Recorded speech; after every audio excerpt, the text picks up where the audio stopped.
merci d'être présent et très heureux de vous retrouver donc après les fêtes les fêtes de cette année. Donc une assemblée générale 2024 placée au mois de septembre puisqu'elle était élective. Ceci en raison du besoin d'élire un nouveau conseil d'administration pour pouvoir engager les fêtes 2025. Donc il était important de le faire maintenant.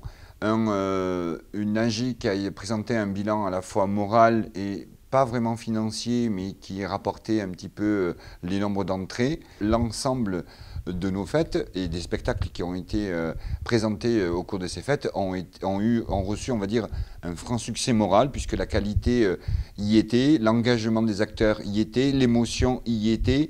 Donc tous ceux qui étaient présents dans les spectacles ont pu apprécier ce qu'on leur a offert. Ensuite, si on devait résumer un petit peu la partie fréquentation, elle a été bien en dessous de ce qu'on espérait, avec entre 20 et pour certains quasiment la moitié moins de fréquentation dans les arènes, ce qui bien sûr va avoir un impact sur nos résultats financiers, mais ça on le présentera un petit peu plus tard dans l'Assemblée générale ordinaire qui a lieu habituellement au mois de mars ou au mois d'avril. Au niveau de la sécurité, bien entendu, comme il y a eu moins de fréquentation dans les arènes, il y a eu quand même moins de fréquentation aussi dans la ville, mais ce qui ne peut pas toujours empêcher quand même des problèmes, sauf que cette année, il n'y a eu quand même aucun souci en termes de sécurité.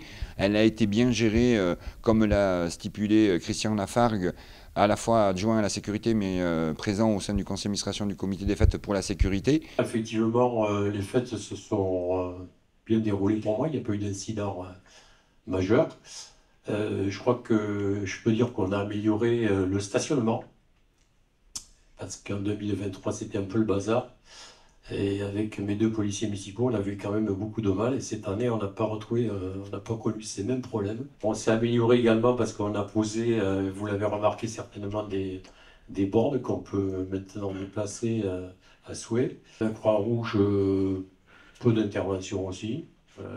On a vu diminuer à leur demande l'effectif Croix-Rouge, on l'a vu un petit peu diminuer. Et vive la fête et la prochaine feria 2025. On sera présent pour la fête de la chaise avec notre traditionnel chalet pour vendre des huîtres et des produits de la mer accompagnés de verres de vin. Nous serons présents aussi pour le bal musette qui aura lieu en novembre et on terminera l'année par le vide-grenier qui aura lieu le 1er décembre, le dimanche 1er ou le 1er 2 décembre. 2025, aujourd'hui, le conseil d'administration va se mettre de suite au travail. Nous avons déjà anticipé dans le parcours que nous devons faire au niveau tauromachie pour la Noviada, puisque nous avons déjà lancé quelques noms pour les Ganaderia que nous allons visiter très prochainement.